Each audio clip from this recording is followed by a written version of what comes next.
하나님의 말씀은 맛있습니다. 하나님의 말씀은 즐겁습니다. 하나님의 말씀은 생명과 행복을 줍니다. 500독 성경 통독 훈련 원장입니다. 여수 살리는 교회 임기환 목사가 하나님의 말씀을 봉독하고 전하는 시간입니다. 함께 하시면 기적이 일어납니다. 알람을 설정하시고 들으시면 좋겠습니다. 본 방송은 유튜브에서 성경 통독 임기환 검색하시고 구독하시면 계속되는 하나님의 말씀 업데이트를 통해서 은혜 받으실 수 있습니다. 오늘은 욥기 19장을 봉독하고 말씀을 전하겠습니다. 욥기 19장. 욥이 대답하여 이르되 너희가 내 마음을 괴롭히며 말로 나를 짓부수기를 어느 때까지 하겠느냐. 너희가 10번이나 나를 학대하고도 부끄러워 아니하는구나. 비록 내게 허물이 있다 할지라도 그 허물이 내게만 있느냐. 너희가 참으로 나를 향하여 자만하여 내게 수치스러운 행위가 있다고 증언하려면 하려니와 하나님이 나를 억울하게 하시고 자기 그물로 나를 에워싸신 줄을 알아야 할지니라. 내가 폭행을 당한다고 부르짖으나 응답이 없고 도움을 간구하였으나 정의가 없구나. 그가 내 길을 막아 지나가지 못하게 하시고 내 앞길에 어둠을 두셨으며 나의 영광을 거두어 가시며 나의 관모를 머리에서 벗기시고 사면으로 나를 허르시니 나는 죽었구나. 내 희망을 나무 뽑듯 뽑으시고 나를 향하여 진노하시고 원수같이 보시는구나. 그 군대가 일제히 나와서 길을 도두고 나를 치며 내 장막을 둘러 진을 쳤구나. 나의 형제들이 나를 멀리 떠나게 하시니 나를 아는 모든 사람이 내게 낯선 사람이 되었구나. 내 친척은 나를 버렸으며 가까운 친지들은 나를 잊었구나. 내 집에 머물러 사는 자와 내 여종들은 나를 낯선 사람으로 여기니 내가 그들 앞에서 타국 사람이 되었구나. 내가 내 종을 불러도 대답하지 아니하시니 내 입으로 그에게 간청하여야 하겠구나. 내 아내도 내 숨결을 싫어하며 내 허리의 자식들도 나를 가련하게 여기는구나. 어린아이들까지도 나를 업신여기고 내가 일어나면 나를 조롱하는구나. 나의 가까운 친구들이 나를 미워하며 내가 사랑하는 사람들이 돌이켜 나의 원수가 되었구나. 내 피부와 살이 뼈에 붙었고 남은 것은 겨우 잇몸뿐이로구나. 나의 친구야, 너희는 나를 불쌍히 여겨다오. 나를 불쌍히 여겨다오. 하나님의 손이 나를 치셨구나. 너희가 어찌하여 하나님처럼 나를 박해하느냐. 내 살로도 부족하냐. 나의 말이 곧 기록되었으면 책에 씌어졌으면 철필과 납으로 영원히 돌에 새겨졌으면 좋겠노라. 내가 알기에는 나의 대속자가 살아계시니 마침내 그가 땅 위에 서실 것이라. 내 가죽이 벗김을 당한 뒤에도 내가 육체 밖에서 하나님을 보리라. 내가 그를 보리니 내 눈으로 그를 보기를 낯선 사람처럼 하지 않을 것이라. 내 마음이 초조하구나. 너희가 만일 이르기를 우리가 그를 어떻게 칠까 하며 또 이르기를 일의 뿌리가 그에게 있다 할진대 너희는 칼을 두려워할지니라. 분노는 칼의 형벌을 부르나니 너희가 심판장이 있는 줄을 알게 되리라. 아멘. 욥기 19장입니다. 빌닷에 대한 욥의 답변입니다. 15장에서 21장은 욥의 두 번째 대화 주기로 접어들고 있습니다. 논쟁보다는 매우 적대적이고 난폭한 대화 속으로 빠져드는 모습을 이들의 대화를 통해서 알 수 있게 됩니다. 이러한 대화를 통해서 이 심리적 갈등 상태를 치밀하게 언급하고 있는 모습을 볼 수 있습니다. 1절에서 6절 친구들의 불친절한 태도를 불평하고 있습니다. 7절에서 22절입니다. 하나님의 친구들 그리고 친척들에게 소외당함을 묘사하고 있습니다. 23절에서 29절 곤경과 절망의 밑바닥에서 하나님의 판결을 기대하는 장면입니다. 여기에는 욥이 철저한 소외와 고난 속에서도 소망을 포기하지 않는 사실을 강조하고 있습니다. 욥의 주장과 특징을 살펴보겠습니다. 첫째, 6절, 8절에서 12절, 22절은 하나님께서 자신을 고난에 빠지게 했다는 생각이 강조되고 있습니다. 욥은 영문도 모르게 닥쳐온 재난으로 인해 자신의 처지를 한탄하고 그 고난의 책임을 하나님께로 돌려 불평을 지금까지 해오고 있습니다. 욥은 자신의 불행이 범죄에서 기인되었다는 친구들의 비난을 일축합니다. 동시에 하나님의 알 수 없는 섭리가 자신의 재난에 작용했음을 시사하는 것을 볼 수 있습니다. 둘째, 인간에게 배신당한 소외받은 자의 참담함이 두리워져 있습니다.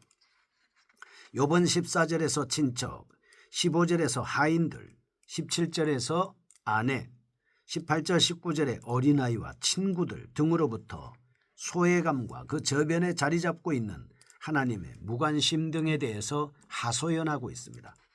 셋째, 25절입니다.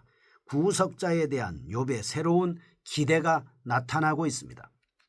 욥은 고난과 깊은 절망의 밑바닥에서 이제 새로운 구속자를 기대하게 됩니다. 욥은 지금까지 하나님께서 그래서 자기에게 내리신 고난의 처절함을 하나님 앞에 사람 앞에 토로하고 있습니다. 하지만 욥은 원망하는 진술을 하고 있으나 고통이 처절함으로 인해 괴로워하는 인간의 항변으로 이해될 수 있는 내용입니다. 8절은 막다, 14절에 버리다, 19절에 대적하다라고 하는 표현에 대한 말씀을 통해서 우리가 한번 교훈을 받아보겠습니다. 첫째, 인간이 현세에서의 번영을 희구하고 있을 때는 결코 하나님에 대한 소망과 기대를 품을 수 없지만 현실의 고난과 재난을 통해서 올바른 신앙의 눈을 갖게 되면 하나님 나라를 소망하게 된다는 사실입니다. 둘째, 성도들의 삶 안에서 부딪히는 현실의 고난은 하나님의 섭리 안에 있는 것이므로 결코 신앙을 포기하지 말고 새로운 소망과 확신을 가져야 할 것이다 라고 하는 것입니다. 19장 1절에서 6절 친구들에 대한 욥의 불만을 살펴보겠습니다. 1절에서 3절입니다. 친구들의 변론이 자신에게 끼친 영향에 대해서 말씀을 하고 있습니다. 욥이 대답하여 이르되 너희가 내 마음을 괴롭히며 말로 나를 짓부수기를 어느 때까지 하겠느냐. 너희가 10번이나 나를 학대하고도 부끄러워 아니하는구나 라고 이렇게 해서 영향에 대한 말씀입니다. 4절에서 6절 자신의 고난을 하나님과 관계된 문제로 보는 욥의 주장입니다. 빌닷이 앞에서 진술했던 변론 방식과 매우 흡사한 형태를 취하고 있습니다. 2절에서 어느 때까지 이런 말을 하겠느냐라고 묻고 있습니다. 욥이 빌닷을 비꼬는 모습을 풍자적으로 묘사하고 있다 하는 것입니다. 욥은 이전과는 달리 예비적 서론도 거치지 않고 친구들의 무자비한 은사와 진술에 관해서 힐책으로 변론을 시작하고 있습니다. 이런 사실은 결국 시르에 빠져 극심한 고통을 느끼고 있는 욥의 상황과 이제는 더 이상 격렬히 비난하거나 응답하기를 꺼리는 욥의 태도를 잘 반영하는 것이다 볼 수가 있습니다. 본달락은 친구들이 변론한 이 변론의 난폭성을 비난하고 고난의 출처가 하나님이라고 주장하는 욥의 항변입니다. 이제는 친구들에게 자신의 문제에 참견하지 말라라고 하는 의도를 내포하면서 말하고 있습니다. 교훈입니다. 첫째, 난폭한 변론자의 말은 마음을 찢습니다. 그리고 마음을 파쇄합니다. 육체적인 상처보다 더 큰 고통을 사람에게 안겨준다. 우리의 입술이 부드러워야 하는 이유입니다. 둘째, 성도들은 재난을 당할 때 그 재난 뒤에서 모든 것을 섭리하시는 하나님의 뜻을 분별해야 된다라고 하는 것을 알 수 있습니다. 두 번째입니다. 7절에서 22절 하나님께 대한 욥의 불평입니다. 욥은 이제 하나님께 대한 불평으로 자신의 답변을 시작하고 있습니다.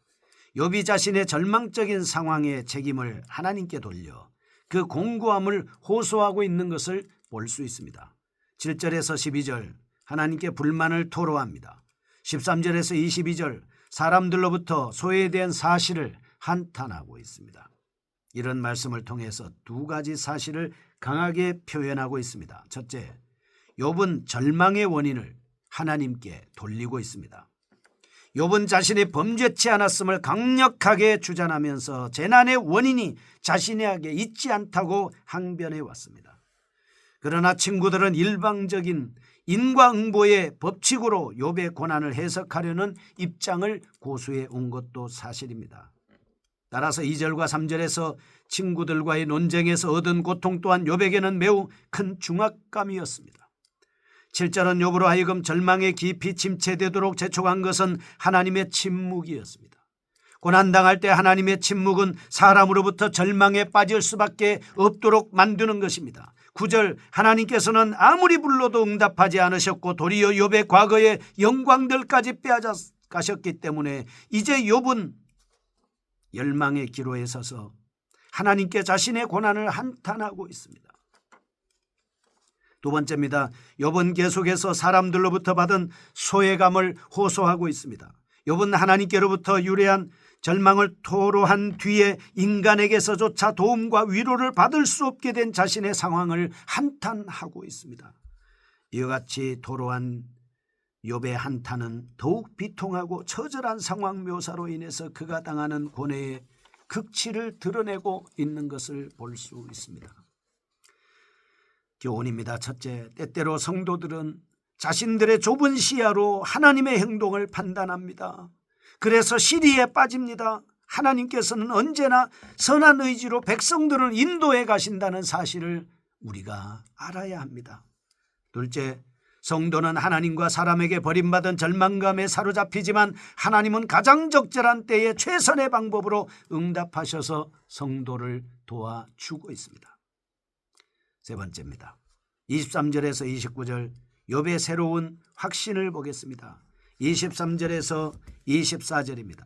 나의 말이 곧 기록되었으면 책에 쓰여졌으면 철필과 납으로 영원히 돌에 새겨졌으면 좋겠노라.